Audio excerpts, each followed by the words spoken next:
This afternoon, we're going to now go into, as Suzette says, the deeper dive and go really into sharing with our keynote presenter from Australia.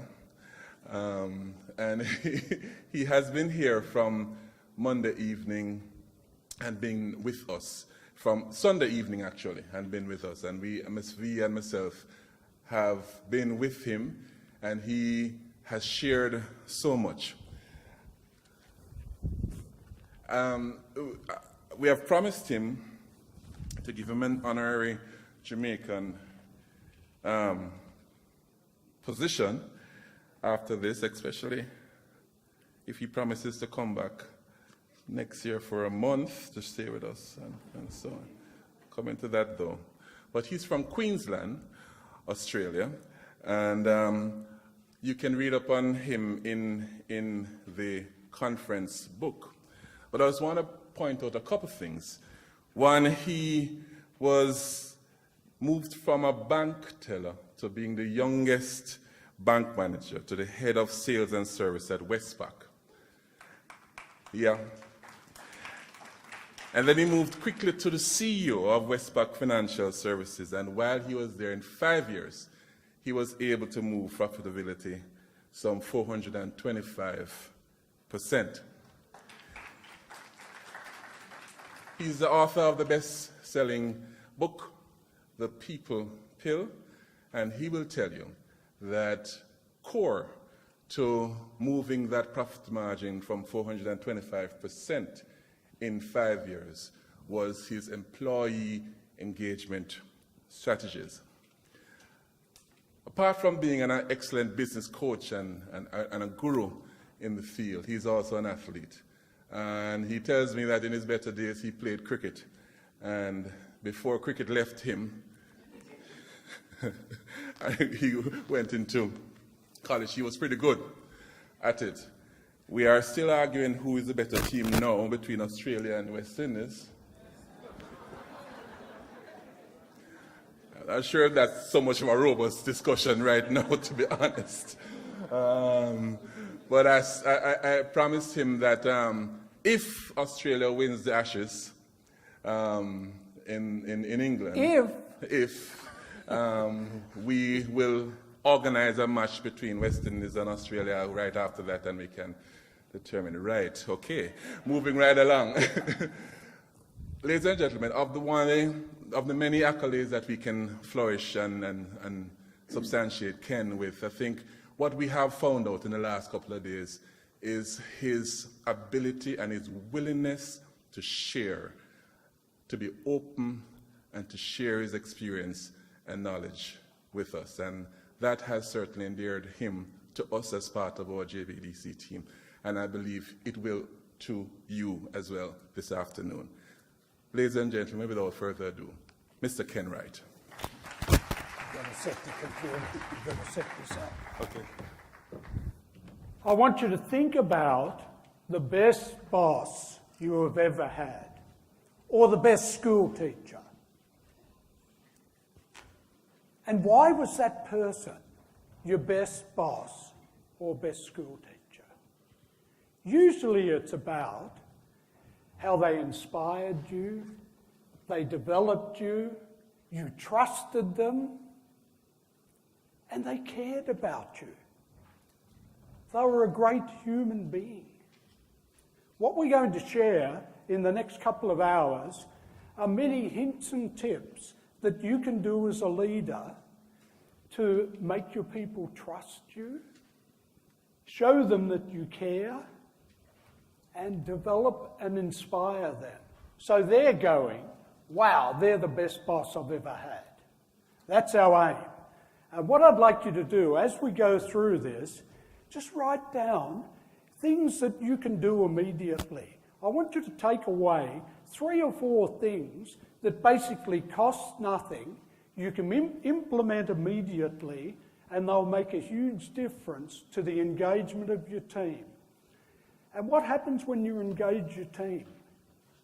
Then the customer engagement goes up. What happens when customer engagement goes up? Profitability goes up. What happens when profitability goes up? You can afford to pay your people more money. And everyone wins. So in the next 90 minutes or 2 hours, we're going to cover why engagement and EQ2 is critical. I call it EQ2 because I call it engagement intelligence. And engagement intelligence to me is when you really understand your people and you find their individual motivators, because everyone has got a different motivator, or often is a different motivator. Yeah, sure, some people are motivated by money, but don't fall for the trap that everyone is motivated by money. Some people want to grow and develop. Other people may want flexibility of working hours. Hints and tips to lift team engagement.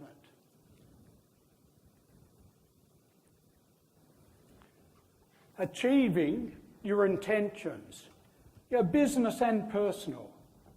A personal success plan, extreme customer service, and sharing ideas and initiatives. We're going to get through this, as I said, in the next couple of hours. So engagement is critical. Disengagement costs Jamaican business billions. It's the same all around the world. Disengagement really costs billions of dollars to business. In Jamaica, only 41% of employees are actively engaged, and 3% of employees are actively disengaged. You'll know within your own business the people that are actively disengaged. They're the bad apples. They're the people that are undermining the business, and they're saying to other people, why do you enjoy working here? What do you like about this place?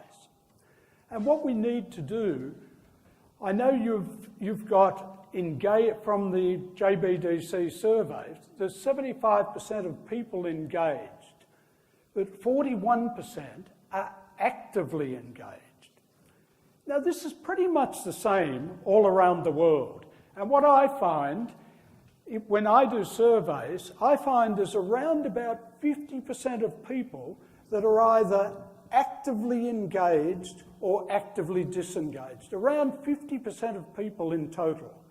To me, that's the leader's first great opportunity. That 50% in the middle, I call it sitting on the fence, but it's the leader's sweet spot. They're sitting on the fence, they're satisfied, they're saying, oh, it's okay, I don't mind this role, but it's an opportunity for a leader to get those people actively engaged. And as we all know, you've heard all the research today about what a difference it makes when you have someone actively engaged. Their productivity goes up. And the numbers vary that people say, but it's an absolute minimum of 30% increase in productivity from someone who is satisfied to someone that goes to highly engaged. The other thing that I want you to think about is your team members that are sitting on the fence. What impact is that having on them and the business? And if you have line leaders that are not actively engaged, what is happening to their team? We know that they're not inspiring their team. It makes a huge difference if a number of speakers have spoken about it, where you have leaders that are not actively engaged. And a line leader is the one certainly responsible for engagement. So what do engaged team members look like, sound like, and feel like? You'll know your people in your team that are actively engaged. I want you to think about a time, hopefully it's in your current role, but I want you to think about a time when you were actively, passionately engaged, either at work or in sport or in a relationship. Just think about it for 30 seconds and share it with your neighbour. Share how you felt, what you looked like, and what your results were like when you were actively engaged.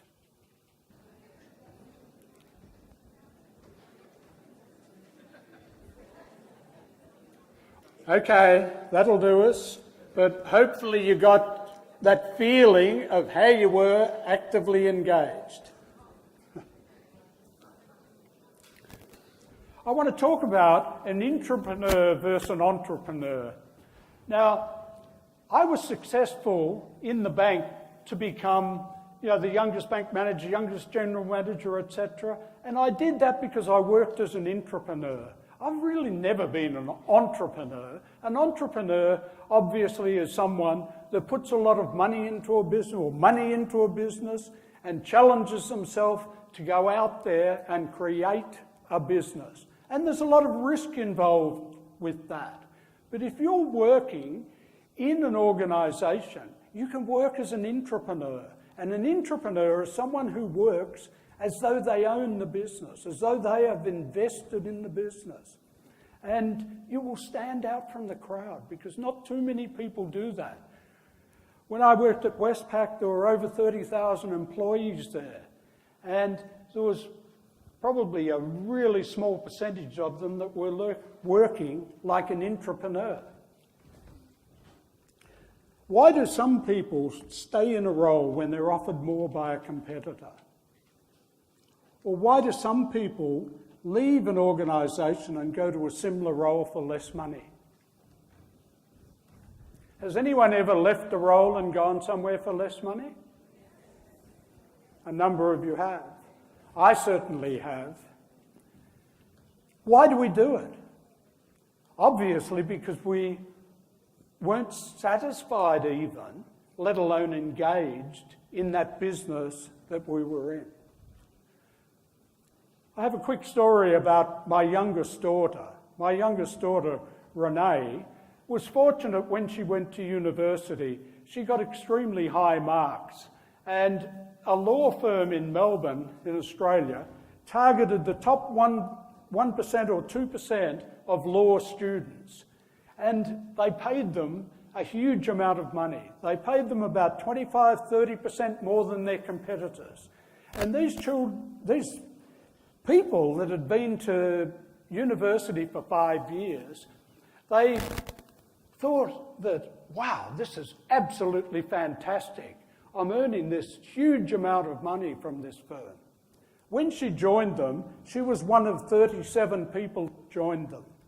3 years later, when she left them, there were only 3 people out of that 37 still there. And they all left to go somewhere else for less money. We know why. This firm just didn't engage them.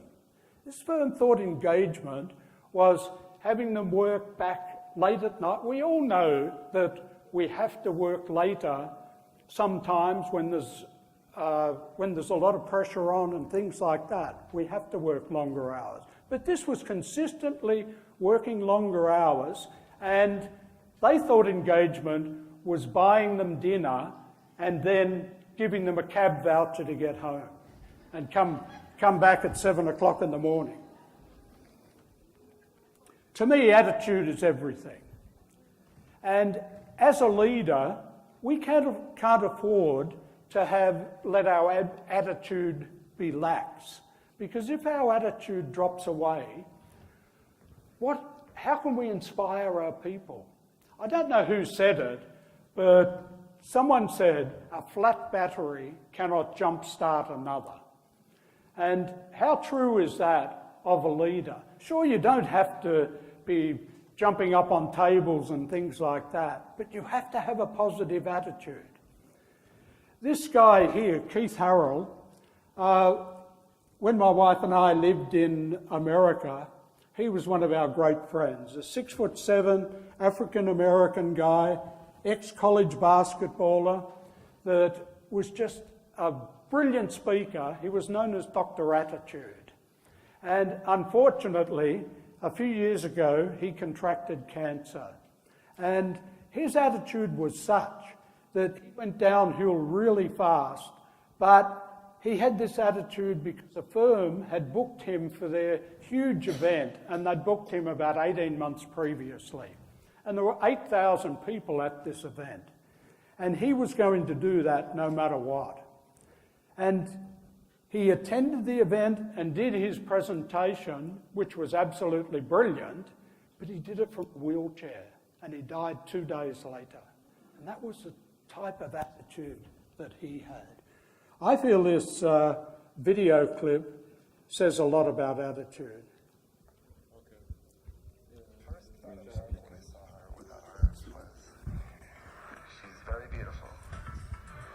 Impresses me just with her personality, her beauty, and just the way she carries herself.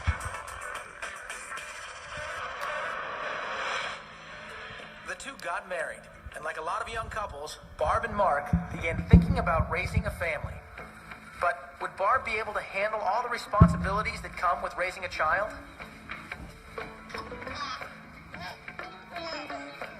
I had a lot of concern. I knew I could take care of them. I mean, I spent most of my teenage years babysitting other people's kids, so I knew I could, but I had never really taken care of a newborn and 24/7. You know, it's rough. Did that tickle? There's nothing rough about this amazing young mom. She uses her incredible dexterity to handle the most delicate tasks with tender, loving care. I can pretty much do anything, just about anything with my feet that you can do with your hands.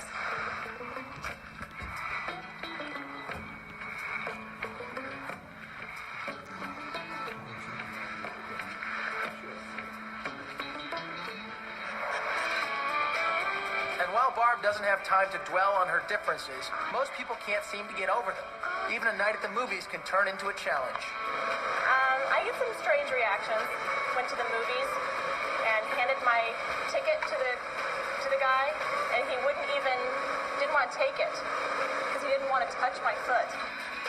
Barb has tried prosthetic arms, but found that they only get in her way.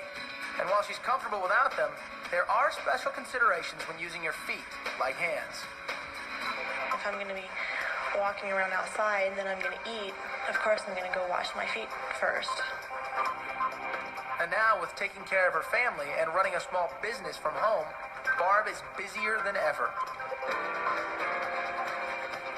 And with all the incredible things that she can do, what's most remarkable is the fact that she's never once thought of giving up. I would just like to encourage other people that if there's a will, there's a way. You don't have to sit on your duff and feel sorry for yourself. You can get out there and make something of yourself and live a full life just like anyone else. Look at that happy smile. Barb is truly an amazing woman. What I love about Barb there is where there's a will, there's a way. Like I'm like most people, I get in a funk from time to time. I have 3 great ways to get myself out of a funk. One is I'm on the board of Starlight Children's Foundation in Australia. And Starlight Children's Foundation is like Make-A-Wish. We provide wishes for people, for children that are critically ill or terminally ill. And we have rooms in the hospital called Starlight Express rooms. And I go along to these rooms and you see these critically ill children with an amazing spirit. They've got a smile on their face and just amazing. And that certainly helps me get out of the funk. The second one is I have a 6-year-old granddaughter, and whenever I go and visit her, and I live a few hours away from her, but when I go and visit her, she just charges down to the passage with a huge smile, like a Jamaican smile actually, huge smile on her face, and jumps into your arms. And she's 6 years old.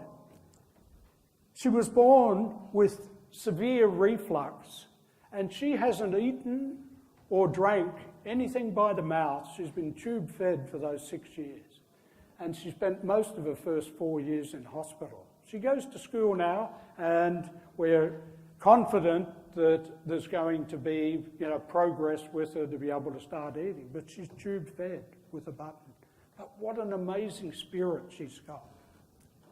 So how engaged are you and your teams? Sure, we've talked about doing surveys. JBDC have done the survey, but what about your own particular teams? And can engagement be improved? Of course it can. We've heard some amazing things from speakers today of the ways you can do it. And it's a commitment across the business. You don't have to be a leader. You don't have to be a leader to create engagement. You can be a leader without being a leader. Like it's personal leadership. And personal leadership you can do lots of things to interact with people like a leader, even if you're not. I know most of you here are leaders, but what are you doing with your team to lift the engagement of your team?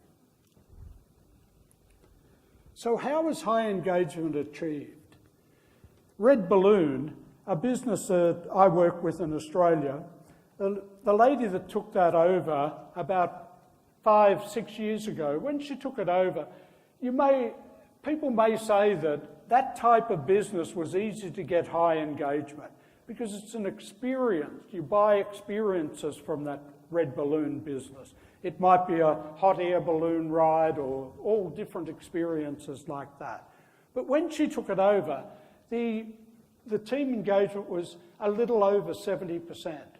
And it took 2 years with things she did, but the last 3 years has been, as it says there, 96, 94 and 97%. When I was at Westpac Financial Services, when I took up that business, we had 52% team engagement. Within 2 years, within 18 months, we were up into the 90%. And that's actively engaged people. And that makes a huge difference to the business, to the bottom line. The bottom line went through the roof because when you've got people actively engaged like that, what do they do to the customers? They actively engage the customers. And what happens when you've got actively engaged customers? We're going to cover that shortly. But actively engaged customers refer other customers to you, and that increases your profitability. So can you achieve these high numbers? You certainly can. And I just go back to the number of different things that have been talked about today that you can do to achieve those numbers. And it doesn't have to be great leadership. It's not even good leadership. It's effective leadership. I call the things that you need to do to create engagement effective leadership, because it's the simple hints and tips. Sure, there's a myriad of things that you need to do for a start. If there's no trust there, you've got to build the trust and you've got to show you care and all of those sorts of things. But once you've got that in place, it's the way you go about. This is just a quick video clip of Red Balloon, and you can just tell why the engagement is extremely high here. And whenever you walk into any business or any retail store, you can tell immediately if there is high engagement.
you can just see by their interaction there how engaged they are. And the things they were doing there to create engagement, I'm sure a lot of you do them already, but just think of different ways that you can do to create engagement with your teams. I'll just go back to when I took over at Westpac and the team engagement was 52%. I had 11 leaders reporting to me. And of those 11 leaders, when I told them that the strategy was going to be, we were going to have a people strategy and we were going to engage our people, openly, 5 of those 11 leaders disagreed with me. Openly, they said, no, that won't work. The guy I took over from was brilliant academically. He'd been to Harvard, he'd been to Oxford, he was brilliant like that, but he just didn't have the connection with people. So the team, and he was so proud of that team engagement of 52% because the rest of the bank was about 45%. So we concentrated on getting people in, and I had to move a couple of people out of the business and move a couple into back office roles. And when we had the right people and everyone was singing off the same hymn sheet of engaging people, have a guess what happened to the engagement? It started going up, as we said. And 18 months later, up in the 90%, the customer engagement went from 48% up into the 90s, profitability up, and we could afford to pay people more, and everything increased. So leadership tips. What is the number one thing people desire? This comes out in all surveys, the latest neuroscience research, everything talks about recognition and acknowledgement. So what are you doing to make people feel special?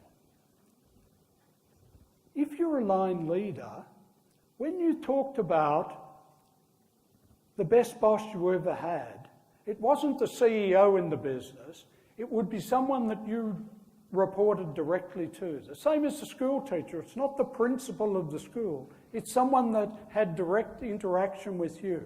And your people are looking up to you. Your people are, if you're a line leader, your people are looking up to you to be inspired, to be motivated, and all of that. So what are you doing to make people feel special? Just in groups of 3 or 4, just share some of the ideas with your colleagues there that you're doing currently to inspire people. Just a couple of minutes, because you may pick up a great idea from someone there that you can put in practice.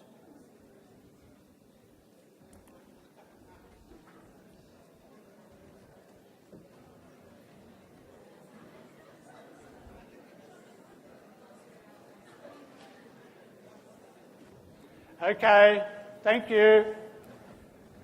Now I'd like you to, if you picked up some idea from someone when you were having that discussion, write it down and put that in practice, because don't feel that, oh, that wouldn't motivate me, because that's a trap a lot of leaders fall into. A lot of leaders say, oh, no, that I wouldn't be motivated by that. You've got to remember that people are motivated by different things, and you have to ask them to find out what their individual motivators are.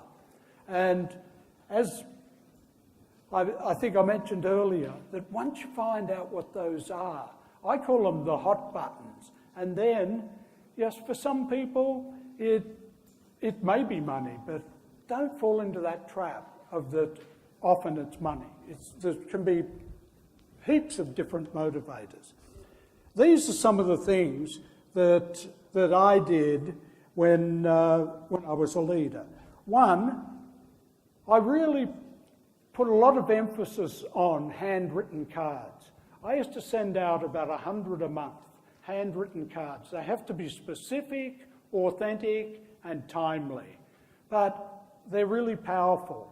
And how many people send out handwritten notes or handwritten cards? Not very many. Well, I can tell you how powerful they are. I coach a guy in New Zealand that runs an insurance company, and I was talking to him quite a few months ago now about how he should get out amongst the team a lot more, because the team respect him and he should be out into the branches, etc., and be seen. And I also talked to him about sending out handwritten cards. I caught up with him a month or so later, and I said to him, how's it gone going out in the branches? He said, oh, it's absolutely fantastic. You're absolutely right. They love seeing me out there in the branches, and I get great feedback about it. When I talked to him about the cards, I knew he wasn't going to do it because he basically glazed over. And I said, what about the cards? And he said, oh, I've got a good story about the cards. One of the first branches I went out to, there was a card on this guy's desk. And I said, is that a business card? And he said, yes, it is. He said, my boss sent it to me. And he said to him, oh, I didn't know Andrew was sending out cards. And he said, oh, he's not. It was a boss 2 times ago. And I said to him, so you're sending out cards now? And he said, no, but I'm thinking about it. You can lead a horse to water. I just want to play this video. There's a number of things here that I feel you can use to create engagement. Engagement is all about feelings. As Carl Buchner said, people will forget what you say, they'll forget what you do, but they'll never forget how you made them feel. Engagement is a measure of the team's emotional commitment to their leader, and it's critically important for the bottom line. In America, disengagement costs business over $350 billion a year, and in Australia, $45 billion. Gallup studies show only 30% of people are actively engaged despite all the attention on engagement. Do you really know how engaged your people are? In the engagement surveys I conduct, the average business has about 50% engaged and disengaged in total. This is a leader's first great opportunity. The remaining 50% sitting on the fence, waiting for a leader to engage them. I call this the leader's sweet spot. An actively engaged team member is around 30% more productive than a fence sitter, and retention is dramatically improved. So it's essential that leaders work this sweet spot. A leader's second opportunity is to disengage people, or bad apples. Target them as well. Help them adjust their attitudes or help them find another job. Great leaders have emotional intelligence, but to really drive results and be exceptional, leaders need what I call EQ2, engagement intelligence. EQ2 involves really understanding your people, finding their individual motivators, and working on these hot buttons to improve morale, attitude, and results. In my book, The People Pill, and in my engagement presentations, we cover many strategies a leader can implement immediately. They cost virtually nothing and are guaranteed to make people feel great about themselves, which is the real secret to getting the best out of people and engaging them. Some of these strategies include 5-minute desk chats. These are a way to show people you care about them. Mary, what's on for the weekend? Sending out personalised handwritten cards that recognise specific contributions, are timely and from the heart. Morning teas to celebrate progress and success stories. Holding a breakfast of champions to acknowledge effort. Pretend people have a banner on their forehead. Make me feel special. Remember, people usually leave leaders, not organisations, and it's the line leader's responsibility for attitude and engagement. I recommend you measure your team engagement and implement strategies like the ones above. Focus on that sweet spot to bring everyone along and create a culture of engagement. It really will change your bottom line and retain and attract the best people. If you think of the best boss you ever had, it'll be someone who helped you believe in yourself, cared about you, and developed and inspired you. In other words, They engaged you. Become a master of EQ too and be the best boss your team ever had.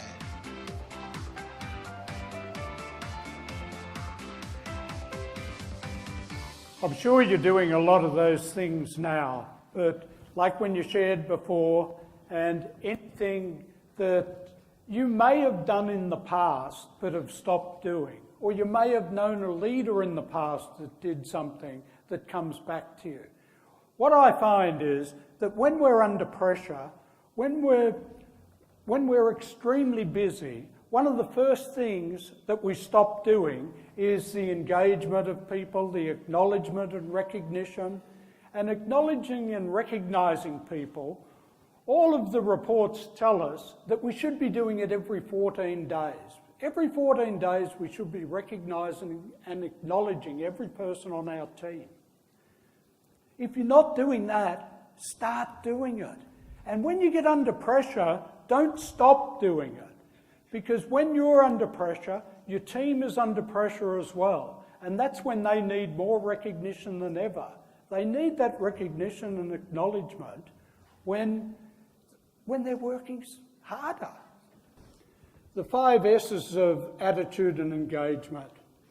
Someone who's highly engaged will have strong links with the line leader. Now, I reiterate again that it's a line leader's responsibility to lift the engagement in their team. Skills. Work to develop their skills with continual improvement. People that are engaged want to get better, and we'll cover a program I have in a moment of how you can get continual improvement with your team members of 10% a month ongoing. Strive. They strive to achieve their intentions in work and personal life. They're trying to be successful, the passionately engaged people. And what do passionately engaged people say to prospective customers and employees? They say great things. What do the disengaged people say? The disengaged people run the business down. And like a number of speakers have said, we really have to work at removing those people. The disengaged people have to be out of the business. If you've got actively disengaged people in the business, you've got to find a way to move them out. And they stay. Retention is not an issue. Once people are actively, passionately engaged, and you've got the engagement up, and you've got the customer engagement up, and then the business is profitable, and you can afford to pay more for these people. And so everyone, it's, as I said before, it's a win-win. Everyone is happy. When I was at Westpac and we had the team engagement up really high, customer engagement and profitability and being able to pay them more money, have a guess what happened to our retention? Do you think we had an issue? We did have an issue because everyone wanted to stay. And there were still some people that kept dropping the ball. And if people are dropping the ball, sure, we tried to retrain them and redevelop them. But if they continue to drop the ball, it's like any sporting team. If you've got someone on the sporting team that is continually failing, sure, you try and train them up, but what happens eventually? You have to move them out. Jim Collins said in his book, Good to Great, that if you've got someone on the bus that is not a paying customer, you've got to get them off the bus. If they basically haven't got a ticket, you've got to get them off the bus. So does this emotional intelligence and EQ2, the stuff we've talked about so far as all the softer skills, does it end strong leadership? Absolutely not. Only 33% of employees worldwide regard their leader as a strong leader. Emotional intelligence, that's the soft skills, that's knowing yourself, and managing relationships. EQ2, as I talked about before, is really knowing your team members, knowing what their motivators are, and playing to those motivators to get the better results. But courageous conversations are extremely important. And with the coaching that I do, it's one of the main areas that I find that people lack, is having the courageous conversations or fierce conversations when they need to. Most people, it doesn't come to them naturally, and they don't really like having to have that confrontation with someone about something that they're not doing right. If you have someone in your business that you need to have a courageous conversation with, do it tomorrow. Don't let it fester. Don't sweep it under the carpet. It's amazing that people can sense when they're not pleasing the boss, and they can sense and make a bit of an adjustment before you take that action. But don't be fooled by that. If someone hasn't been performing up to standard for a considerable amount of time, take that action. Have that conversation with them. Having said that, it's not about being liked. It's about being respected and trusted. If you've ever worked for a boss that just wanted to be liked, they just wanted to bend over backwards and have everyone like them. It's not that. So we need to have the courageous conversation. That's what builds respect and trust.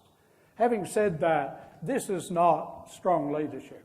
When we asked Reebok to send us Terry Tate, some people thought we were crazy. But I'm a firm believer in paradigm breaking, outside the box thinking. Hey, buddy.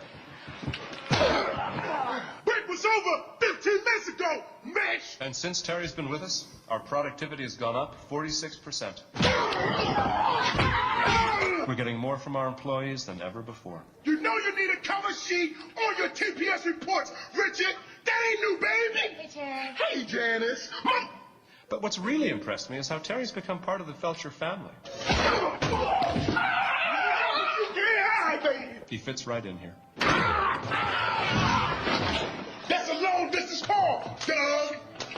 To be honest, I wish Reebok sent us 10 Terry Tates. You want to play game game? Well, when it's game time, it's pay time, baby. Whoa! Yeah, sometimes we might feel like doing that, but that's not strong leadership. But if you need to have these conversations or courageous conversations with anyone on your team, do it tomorrow. You know the ones that we're talking about. Rule number 1 in performance management.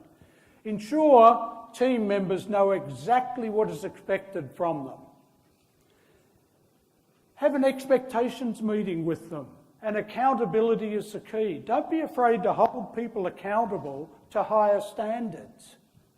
Shared goal setting and team responsibility. If you've got a team that's been around for a while, you can get them involved with the goal setting and creating the team responsibilities. No micromanaging. Empower people.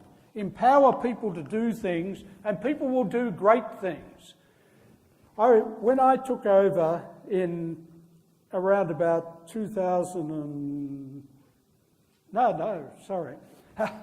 when I took over the financial services in 1993, I followed a principle that I'd read about that Jan Clarkson did when he took over Scandinavian Airlines in 1985. In 1985, he was appointed CEO, and a world survey of airlines, and Scandinavian Airlines came up last in the world in the 3 parameters that they were surveying. 1 was customer service, 2 was dependability, and 3 was profitability, dollars earned against revenue, profitability against revenue. Last in all 3 categories. Imagine going into that role.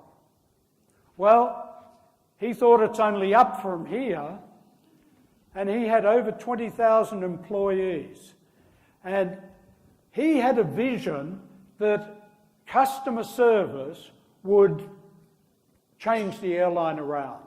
But he had to sell that vision to the 20,000 people. So he went out and he met with all of the teams and he was selling them on the concept of that we serve 10 million people, 10 million customers a year.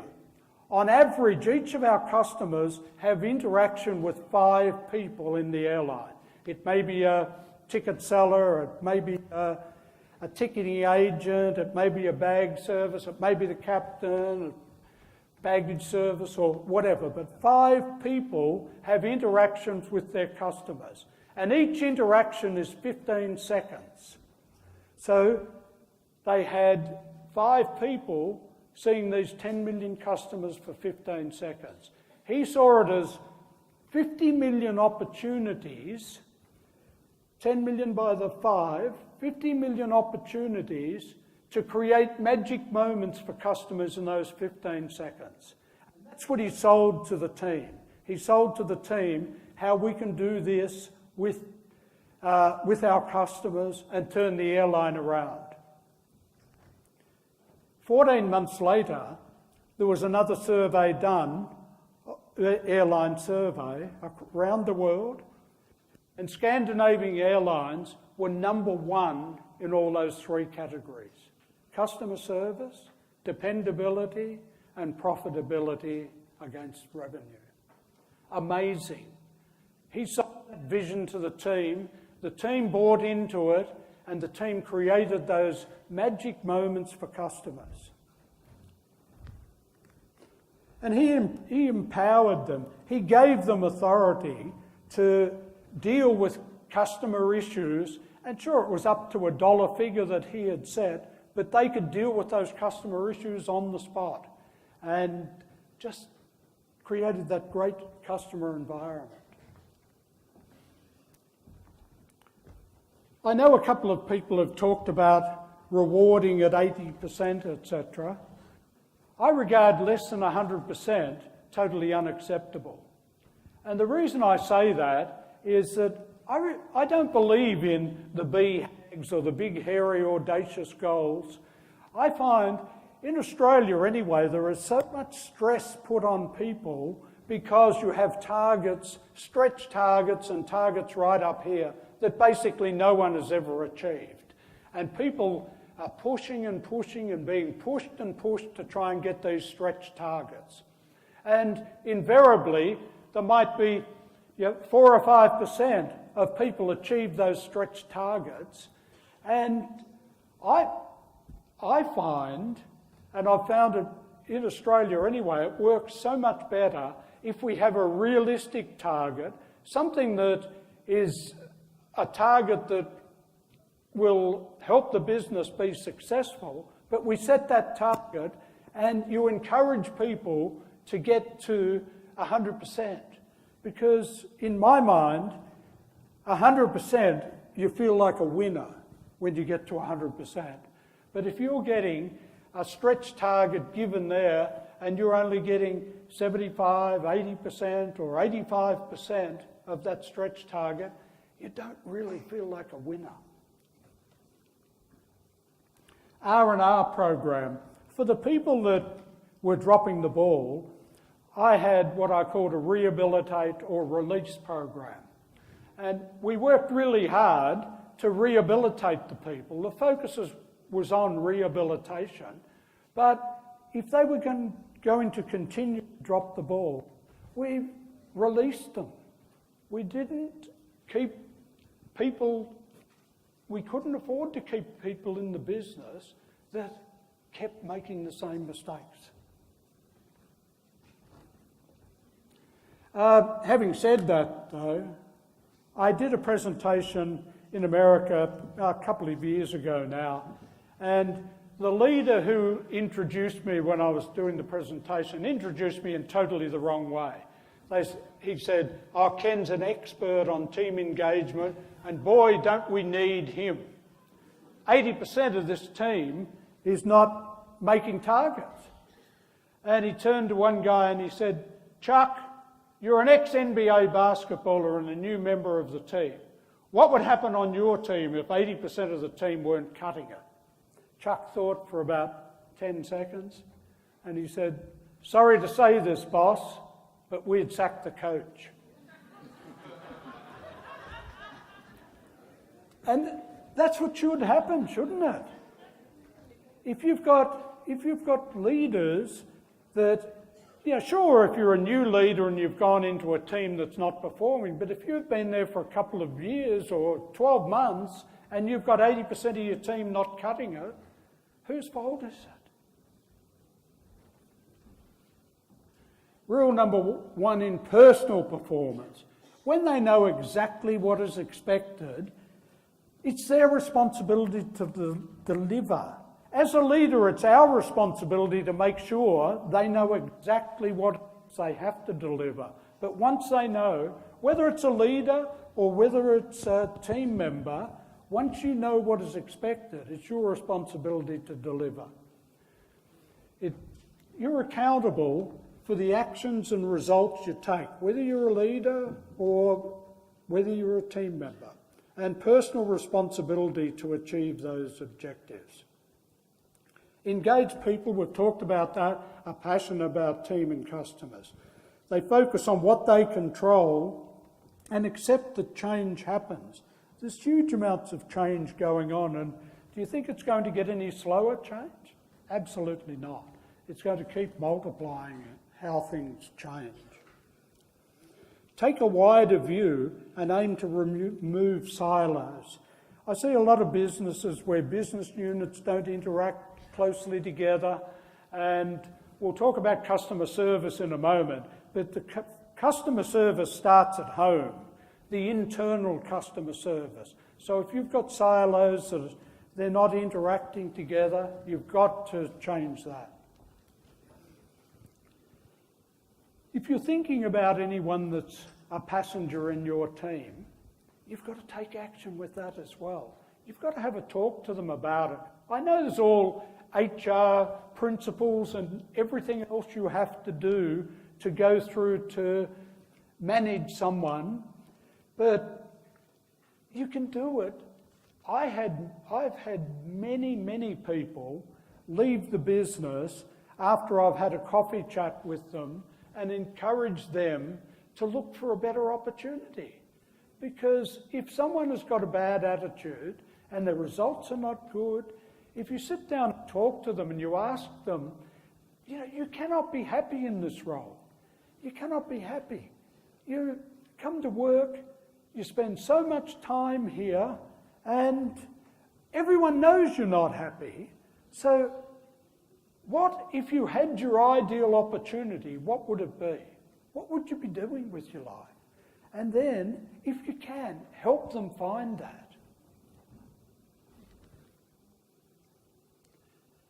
This is a quick video of the most important thing in life. This is my wife, Amanda Gore. So she says this is the most important thing in life. Wake up to what really matters. If you're sitting next to someone, I want you to reach over, grab their shoulders, shake them, and with a smile, gently shake them, and say, wake up, wake up. This really matters.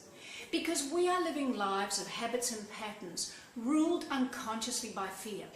We're not conscious of the things that really matter in life. We want to be happy, we want more money, we think money's going to bring us everything. Do you know, once you've got enough food and shelter, money is about number 7 on the ranking of importance. The most important things in life are linked to the fact that we are living lives of habits and patterns ruled unconsciously by fear. So, just recently, about 2 or 3 weeks ago, I had this blinding flash of the obvious where I took everything important in life, put into a big cauldron, boiled and boiled and boiled it, and came up with 2 things. These are the 2 critical things in life. The first is how you feel about yourself. And the second is how others feel around you. So I went, oh, that's so obvious. Why didn't I think of that before? But as I kept thinking about it, I realised there's in fact only one really, really important thing in life. And that is how you feel about yourself. Because if you feel fantastic inside and you feel great about yourself, everyone else around you will feel better. And so the most fundamental thing that we need to work on is how we feel about ourselves. And remember, I know I'm repeating it, but people don't get this. We are living lives of habits and patterns. So we're living unconsciously. They're habits and patterns. We don't know they're doing that. We're doing them. Ruled unconsciously by fear. So what are some of the key fears? I speak on these in my seminars, but we haven't got much time in this clip, as you see. So there are 3 root fears that underpin every other fear that there is. So I'm going to give you those 3 root fears, and then we'll have a quick look at one of the others that affects us, obviously, most days. Ready? So the 3 key fears that rule our lives, that are buried way, way down deep in our cellular memory, that we have to start to shine a light on, are these. The first one is, I am not good enough. And that is linked on the same par with, I am not worth loving.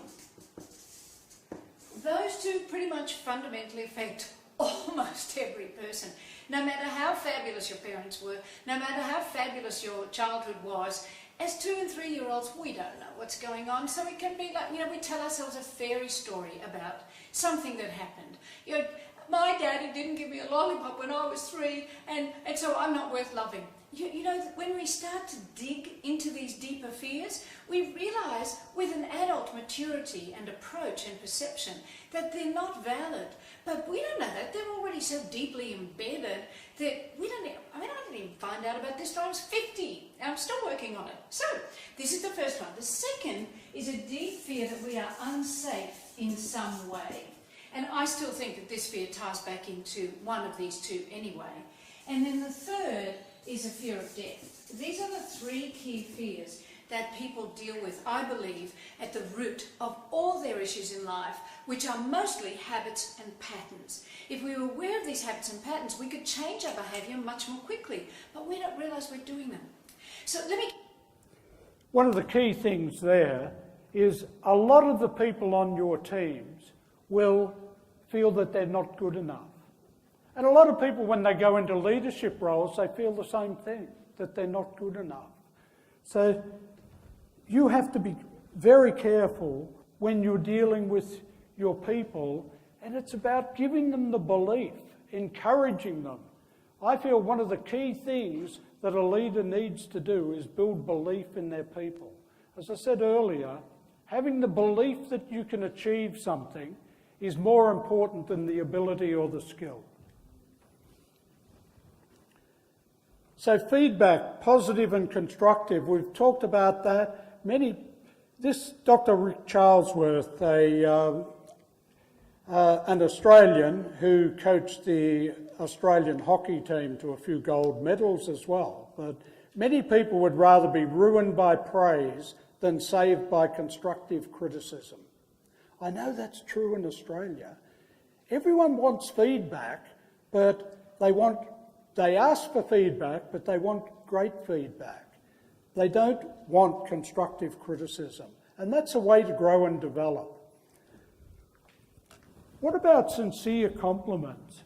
What are people like in Jamaica at giving compliments or receiving compliments? Are you good at that? I know in Australia we're not very good at it, but America, they're a lot better at it. So turn to the person next to you and give them a sincere compliment.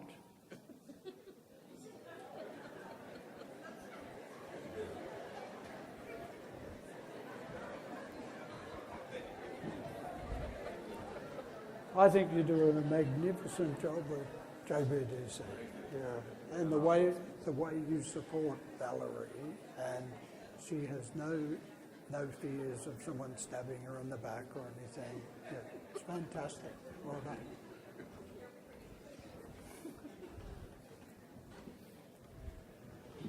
That's great. Now, if you got a dud compliment, see me after and I'll give you a good one. Recognition and acknowledgement, yeah, that's fantastic. As I said before, it's the number one thing people want, and it's great to give that. But constructive criticism is what helps people grow. And if someone is giving you constructive criticism, receive it in a good way. Respect the giver. Don't be defensive about it, because those people, if they're going to give you constructive criticism, they've thought about it, and it's a perception of the people around you or the people in your team that you need to change. And perception's a reality. So if there is a perception there that you need to change something, take it on board and do it. Change, be the change. Sometimes very little can make a big difference. Sometimes we can have a strategy or a game plan, and we only have to tweak a little bit and it'll make a huge difference. This video shows you what a little change can make, the difference it can make.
What did you do to my sign? I wrote the same, but in different words. Thanks, love.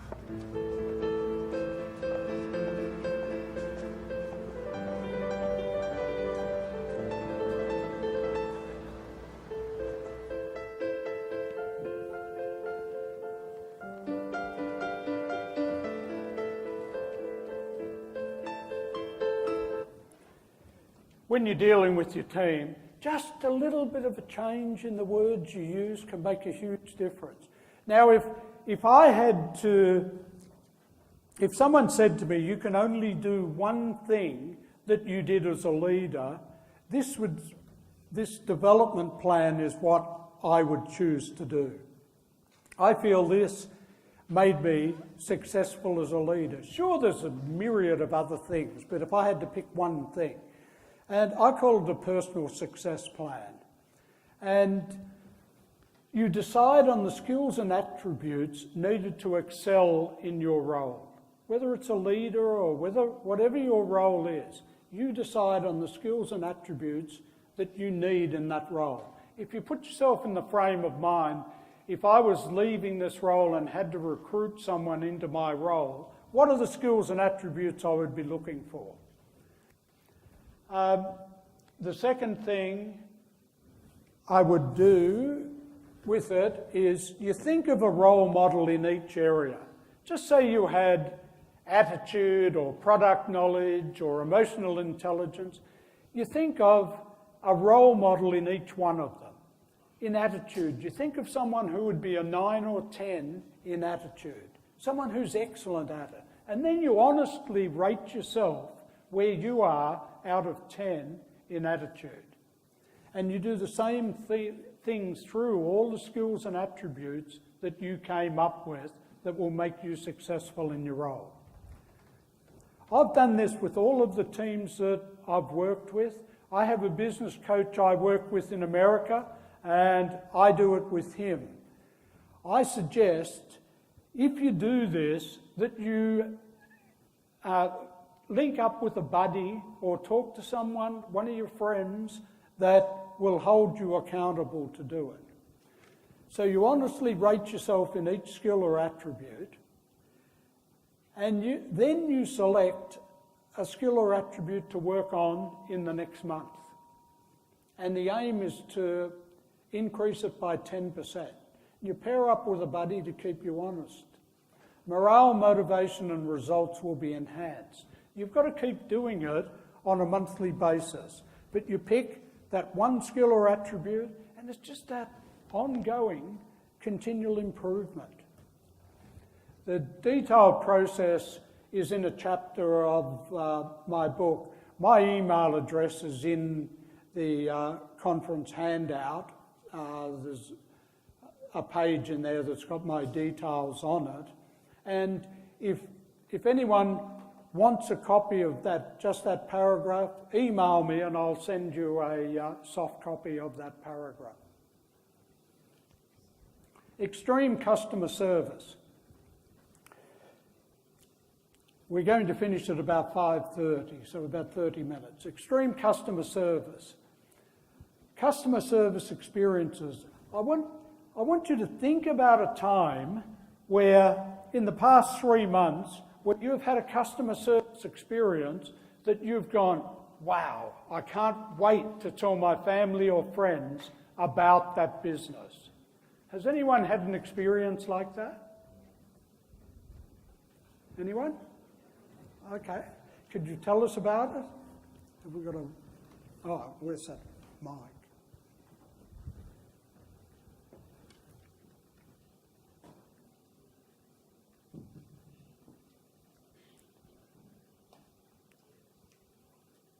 Thanks very much. I'm telling you, this is amazing, some of the things you have been saying. But I walked into a store and wanted to purchase something. And I had brought so much money because my company was celebrating an award. Ceremony was being held, and I was the person being asked to go to shop. So I walked into this jewelry store, and everybody was chatting to each other. And I looked around, I waited, I waited, nobody came over. So I walked out and I went next door. And as soon as I opened the door, everybody said, how can we help you? Would you like? And what is the area you would like to give the gifts in? And they took me all over the store. I literally purchased all the tokens from that store, but I made sure to return to the first store and show him my receipt. Yeah.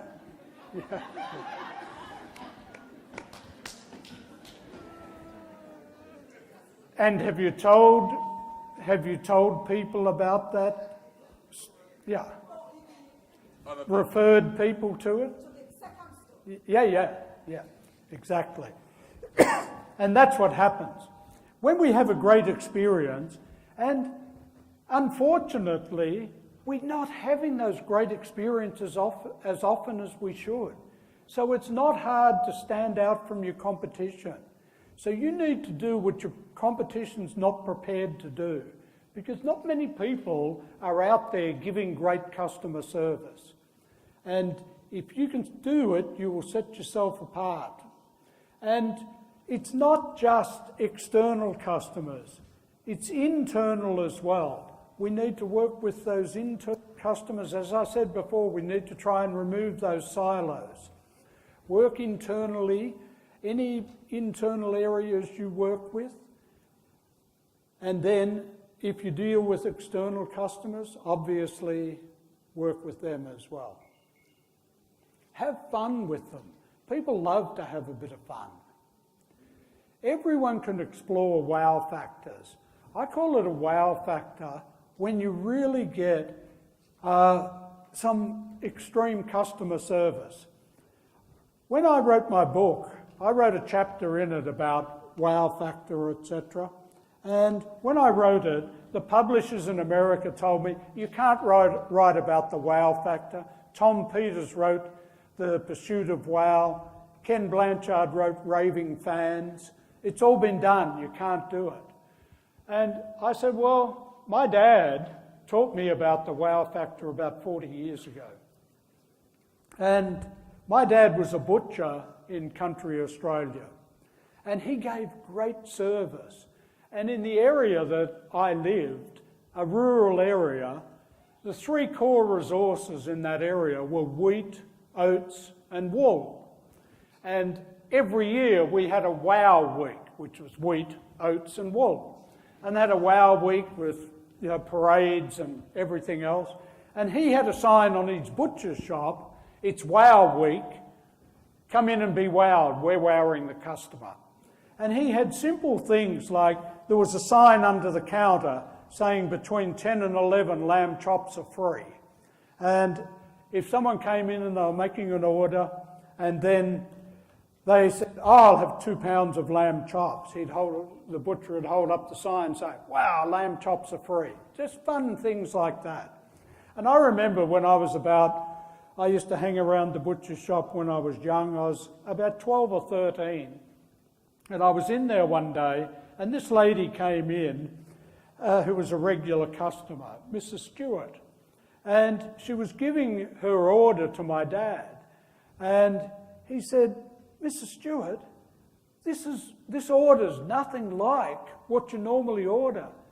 This is all of our cheapest cuts. And he said, has our meat been okay? She said, oh yeah, Mr. Wright, your meat's been fantastic. But I've got 3 children home ill at the moment, and this is all I can afford. And I can remember him hitting the counter and scared me at the time. And he said, Mrs. Stewart, you've been one of my best customers for years.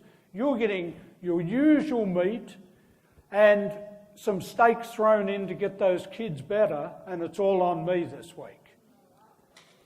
And imagine what that did, and he did that because he used to teach me about the law of reciprocity, that you give first and you get back in buckets.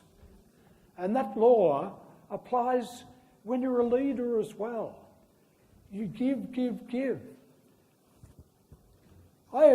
As I said, I was about 12 or 13, and I had a paper round in the morning, which I used to do at 5 o'clock in the morning. And I picked up some hints and tips from my dad, and when I was delivering the papers, if it was wet and cold, I would take their papers in and put them on their veranda, or in America on their porch. Are you a veranda or a porch? Anyway, I used to put their newspaper there. And in those days, often people had milk delivered to the front gate as well, and I'd take that milk in. After all, I was cold and wet, and to save them going out to get it. Around Christmas time, we used to get, the paper boys and paper girls used to get tips sent in to us from our customers. And the newsagent would bring them down to us when we were packing our papers. And I used to get 4 or 5 times as many tips as the other paper boys and paper girls. And they all said to me that if you ever leave here, Ken, we want you around. You've got the most generous customers. And that's what happens when you give.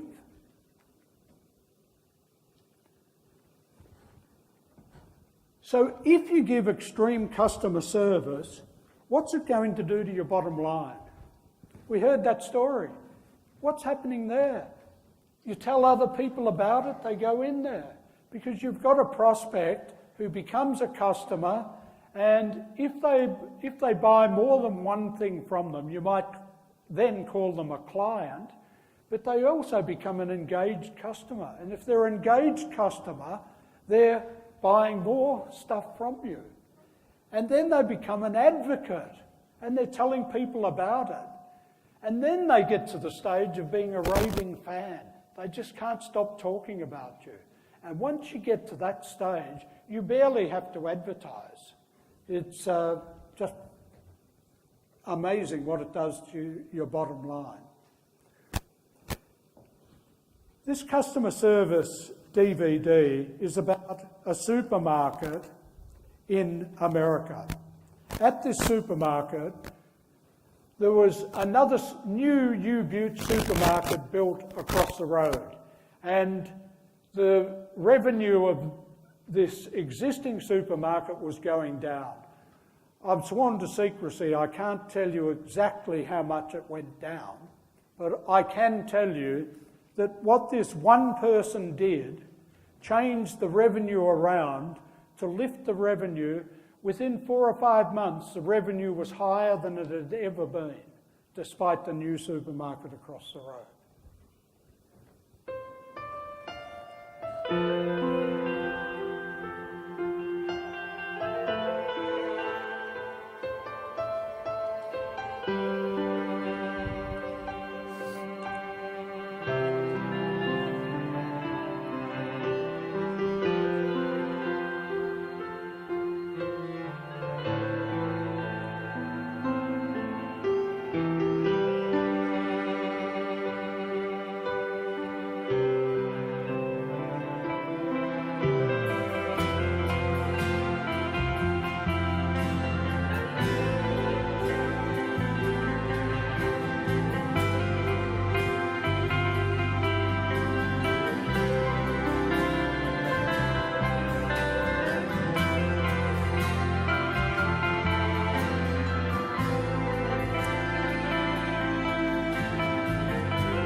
It's amazing what he did, because it came from the heart. And that's what a leader has to do as well. You need to connect with your people. It needs to come from your heart. It needs to be authentic. Just another quick story here about customer service, to see what a huge difference it can make just doing simple things. This came from a book called Simple Truths of Service. Wally the cabbie. Harvey was waiting in line for a ride at the airport. When a cab pulled up, the first thing he noticed was the taxi was polished to a bright shine. Smartly dressed in a white shirt, black tie, and freshly pressed black slacks, the cab driver jumped out and rounded the car to open the back passenger door for Harvey. He handed him a laminated card and said, "I'm Wally, your driver. While I'm loading your bags in the trunk, I'd like you to read my mission statement." Wally's mission statement: to get my customers to their destination in the quickest, safest and cheapest way possible in a friendly environment. This blew Harvey away, especially when he noticed the inside of the cab matched the outside, spotlessly clean. As he slid behind the wheel, Wally said, Would you like a cup of coffee? I have a thermos of regular and one of decaf. Harv said jokingly, no, I'd prefer a soft drink. Wally smiled and said, no problem, I have a cooler up front with regular and Diet Coke, water or orange juice. Almost stuttering, Harvey said, I'll take a Diet Coke. Handing him his drink, Wally said, if you'd like something to read, I have the Wall Street Journal, Time, Sports Illustrated or USA Today. As if that weren't enough, Wally told Harvey that he had the air conditioning on and asked him if the temperature was comfortable for him. Then he advised Harvey of the best route to his destination for that time of day. Tell me, Wally, Harvey asked the driver, have you always served customers like this? Wally smiled into the rear-view mirror. No, not always. In fact, it's only been in the last 2 years.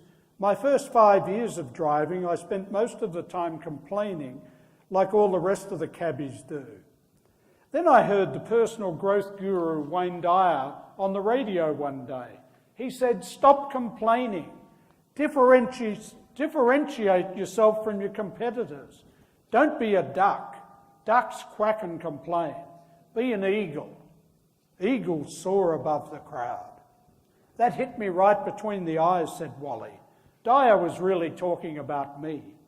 I was always quacking and complaining, so I decided to change my attitude and become an eagle. The other cabs were dirty, the drivers were unfriendly, and the customers were unhappy. So I decided to make some changes. I put in a few at a time. When my customers responded well, I did more. I take it that has paid off for you, Harvey said. It sure has, Wally replied. My first year as an eagle, I doubled my income. This year, I'll probably quadruple it. You were lucky to get me today. I don't sit at cab stands anymore. My customers call me for appointments on my cell phone or leave a message on my answering machine. If I can't pick them up myself, I get a reliable cabbie friend to do it, and I take a slice of the action. Wally was phenomenal. He was running a limo service out of a yellow cab. Wally, the cab driver, made a different choice. He decided to stop quacking like ducks and start soaring like eagles. What the challenge I give you is to do that with your businesses.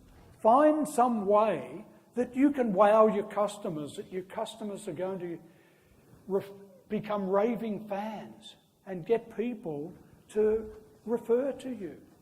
I have another business in Australia I work with. When I first started working with them, he had about 50% of his new business came from customer referrals.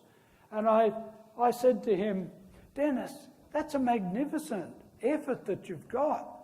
Getting over 50%, that's way better than most businesses. And he said, I want more. And we worked with the team, had a few different presentations, etc., and he kept focusing on it. And he got up to 87% of his new business came from customer referrals.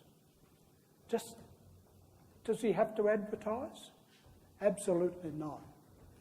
I just want to finish with one final story, because what I find with leadership is that you need to make a difference. Your people look up to you. They look up to you as leaders, and they want to be inspired. They want you to believe in them. They want you to care for them. And you never know what happened with those people the night before or the morning before when they come into work. You never know. And so it's up to you to make a difference with them. This is a true story from blueribbon.org. Who I am makes a difference. A teacher in New York decided to honour all of her high school seniors by telling them that each of them had made a difference and what a difference they made to the class. Using the Who I Am Makes a Difference ceremony, she called each student to the front of the class, one at a time. First she told the class how the student made a difference to her. Then she presented each of them with a ribbon that said, who I am makes a difference, a blue ribbon. Afterwards, the teacher decided to do a class project to see what kind of impact acknowledgement would have on their community. She gave each of the students 3 more ribbons and instructed them to go out and spread this blue ribbon ceremony. They were to follow up on the results, see who honoured whom, and report back to the class in about a week. One of the boys in the class went to a junior executive in a nearby company and honoured him for helping him with his career planning. The boy gave him a blue ribbon, placing it on his shirt just above his heart. Then he gave the junior executive 2 extra ribbons and said, we're doing a class project on acknowledgement and we'd like you to go out and find someone to honour. Give them this blue ribbon, then give them the extra ribbon so they can acknowledge another person to keep this acknowledgement ceremony going. Then please report back to me and tell me what happened. Later that day, the junior executive went in to see his boss, who had been noted, by the way, of being a very grouchy, moody kind of boss. He sat his boss down and told him that he deeply admired him for being a creative genius. The junior executive asked him if he would accept the gift of the blue ribbon and would he give him permission to put it on him. His surprised boss said, well, sure. The junior executive took the blue ribbon and placed it right on his boss's jacket above his heart. As he gave him the last extra ribbon, he said, would you do me a favour? Would you take this extra ribbon and pass it on by honouring somebody else? The young boy who first gave me the ribbons is doing a project in school, and we want to keep this recognition ceremony going to find out how it affects people. That night, the grouchy boss went home to his 14-year-old son and sat him down. He said, the most incredible thing happened to me today. I was in my office and one of the junior executives came in and told me he admired me and he gave me a blue ribbon for being a creative genius. Imagine, he thinks I'm a creative genius. Then he put this blue ribbon that says, who I am makes a difference, on my jacket above my heart. He gave me an extra ribbon and asked me to find someone else to honour. As I was driving home tonight, I started thinking about whom I would honour. And I thought about you. I want to honour you and give you this ribbon. My days are really hectic, and when I come home, I don't pay a lot of attention to you. Sometimes I scream at you for not getting good enough grades in school or for your bedroom being a mess. But somehow tonight, I just wanted to sit here and, well, just let you know you do make a difference to me. Besides your mother, you are the most important person in my life. You're a great kid, and I love you. The startled boy started to sob and sob. He couldn't stop crying. His whole body shook. He got up, walked over to a drawer, opened it, took out a heartfelt note and a gun. Holding the gun in his hand, he looked up at his father and through his tears he said, Dad, I was planning on committing suicide tonight because I didn't think you cared or loved me at all. Now I don't need to. What I say about leadership, you can make a difference. As I said, you don't know what these people are going through. And as a leader, it's up to us to believe in them, inspire them, and care for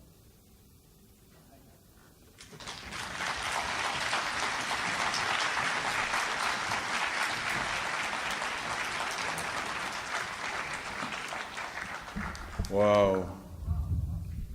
Powerful, huh? Can we have just another round of applause for Ken?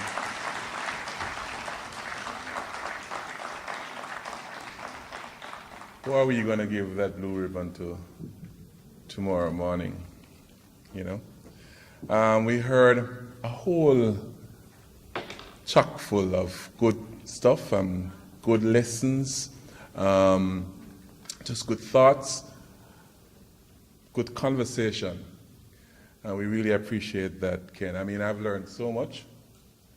For instance, every 14 days recognition and acknowledgement. How many of us honestly do that?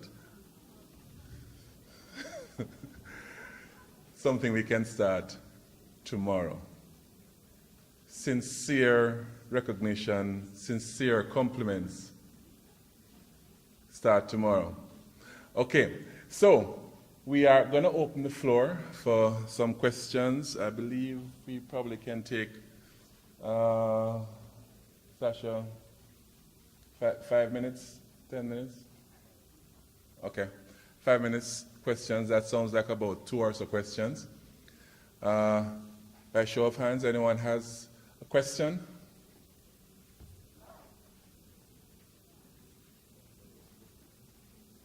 Or are you still digesting and processing? You have a question? Where are you? Oh, there you go.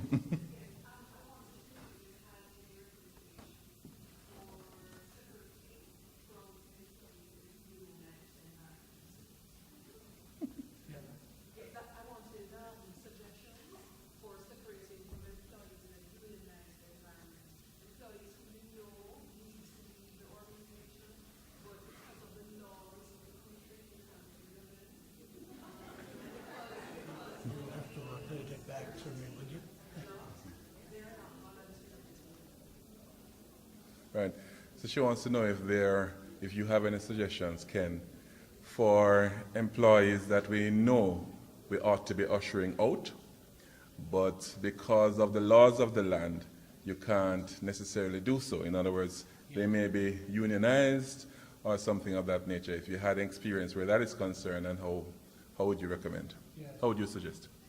Yeah, I certainly have had experience with that. I find that if you sit these people down, you just have a coffee chat with them, and you just ask them about their experiences, what they're feeling about in the role at the moment, and get them to come up. It's communication, to get them to really tell you about things that they're not happy with within the role or whatever. And I mentioned earlier that often I've been able to get these people to leave because they're not really satisfied. They're not engaged. They're not even satisfied in the role. So I just used to explain to them that everyone realises that you're not happy here. Why do you, what would be your ideal role, or what do you want to achieve? And I've had people in the past, one guy that really wanted to be a trainer, and I wrote about him in the book because he went out, became a trainer, and then he was running his own training business, and he's very successful now, but he just wasn't suited to the role that he was within the business. Dr. Hall? Thank you.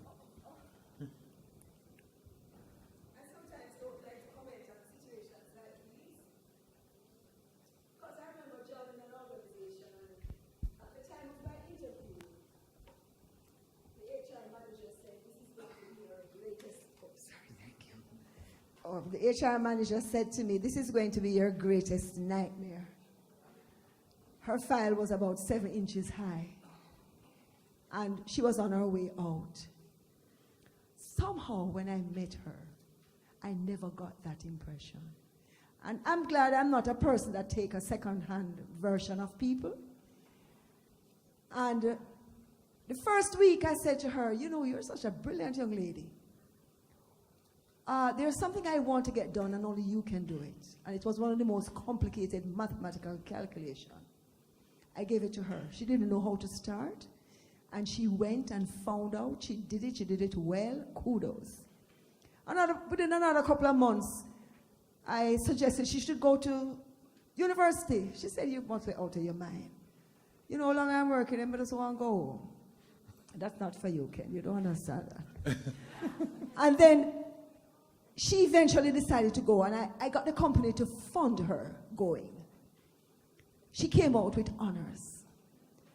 Later, I didn't have to ask her. She came to me. She wanted to do her master's.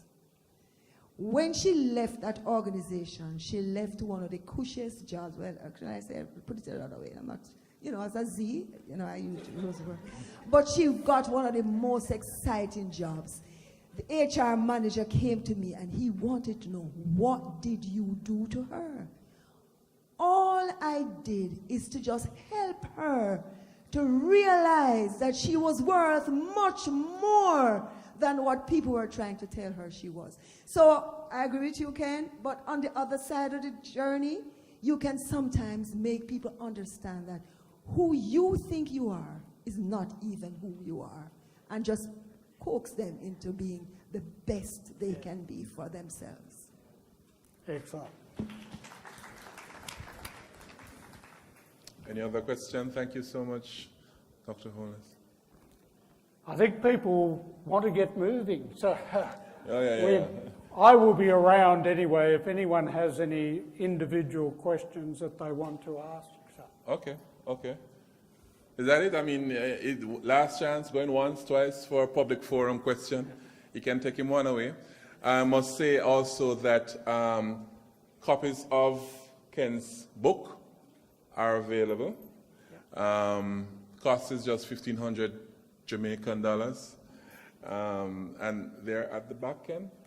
At the registration outside. Yeah. And you can have signed copies before we close this evening. Okay, so can we have another round of applause, please, for Ken? Thank you. Very, very warm spirit, very Jamaican spirit, right? Don't worry, we told him already. This brings us to the official close of this evening. We invite you to stay around and meet somebody new, network with someone. Ken will be here. Most of us, JBDC team, will be here. If you can, stay around. We have the place until 6 o'clock, I believe. But let me just thank you wholeheartedly for being here today and staying until this hour. I know it has been a long day, and it has been a day full of information and chock full of information and so on, but it has been a long day, perhaps just because of that reason. If it wasn't full with so much good information and good things that you can use tomorrow, then perhaps it wouldn't feel this long. But thank you so much for coming.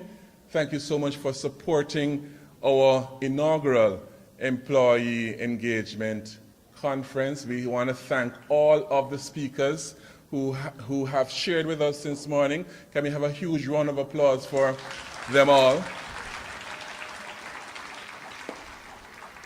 I want to again officially recognize our lead team with our team leader Lisa Taylor-Stone and assistant manager Sasha, and the rest of the PMRD team, the project management and research team from JBDC. Can you give them a huge round of applause as well?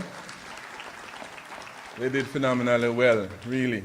Very bold, and that's what we like. And of course, the other JBDC team members from the technical staff who helped to decorate the place and set it up properly, to the PR and communications team, Suzette and Sansia, to all of the other team members who assisted to make the day as successful as it has been. We want to thank you so much. Yeah? Give them a round of applause, please. So next year, same time, look out for us. I'm hearing lots of cries that we should carry this to the West, and we should have, yes, we will consider that. Next time we have Ken down for probably a month, and so on, but we'll organize all of that. Thank you so much, and have yourselves a wonderful evening. Thank you.